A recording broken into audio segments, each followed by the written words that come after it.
ఇంట్లో party arrange చేశాక ఇక డ్యాన్స్ పార్టీ అయితే అక్కడ స్టార్ట్ అవుతుంది. ఇంతలో మధుకర్ అయితే ఇలా అంటూ ఉంటాడు, ఇప్పుడు డ్యాన్స్ పర్ఫార్మెన్స్ చేసేది ఎవరు అని చెప్పి మధుకర్ అంటూ ఉంటాడు. ఆ మాటలకు కృష్ణ అయితే నేను ఒక పాట చెప్తాను, ఆ పాటకి డ్యాన్స్ చేయాలి అని చెప్పి అంటూ ఉంటుంది. ఇక ఒక పాటను అయితే చెప్తుంది. ఆ మాటలకు మధుకర్ అయితే ఇప్పుడు ఈ పాటకి ఎవరు డ్యాన్స్ చేస్తారో చెప్పండి అని చెప్పి మధుకర్ అంటూ ఉంటాడు. ఆ మాటలకు ముకుంద అలాగే మురారి వాళ్ళిద్దరూ కూడా స్టేజ్ పైకి వచ్చి డ్యాన్స్ చేస్తూ ఉంటారు. అది చూసి కృష్ణ అయితే ఏంటి వీళ్ళిద్దరూ డ్యాన్స్ చేస్తారా, మరి నేను అని చెప్పి కృష్ణ అయితే ఒక్కసారిగా షాక్ అవుతుంది. ముకుంద మురారి చేయడం ఏంటి అని చెప్పి కృష్ణ అయితే అలా చూస్తూ ఉండిపోతుంది.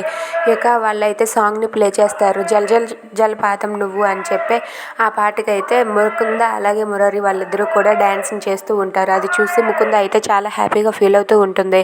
నాకు ఇదే కదా కావాలి, ఎంత పార్టీ అయినా సరే ఆదర్శతో కాకుండా మురారితో కలిసి ఉండడమే కదా కావాలి అని చెప్పి ముకుంద అయితే చాలా హ్యాపీగా ఫీల్ అవుతూ మురారితో కలిసి డ్యాన్స్ చేస్తుంది. మురారి కూడా ముకుందని పట్టుకుని డ్యాన్స్ చేస్తూ ఉంటాడు. ఇదంతా చూస్తున్న కృష్ణ అయితే ఒక్కసారిగా షాక్ అయ్యి ఏంటి ఏసీపీ సార్ ముకుందతో డ్యాన్స్ చేయడం ఏంటి అని చెప్పి అనుకుంటూ ఉంటుంది. If you like this video please like, share and subscribe. Thanks for watching.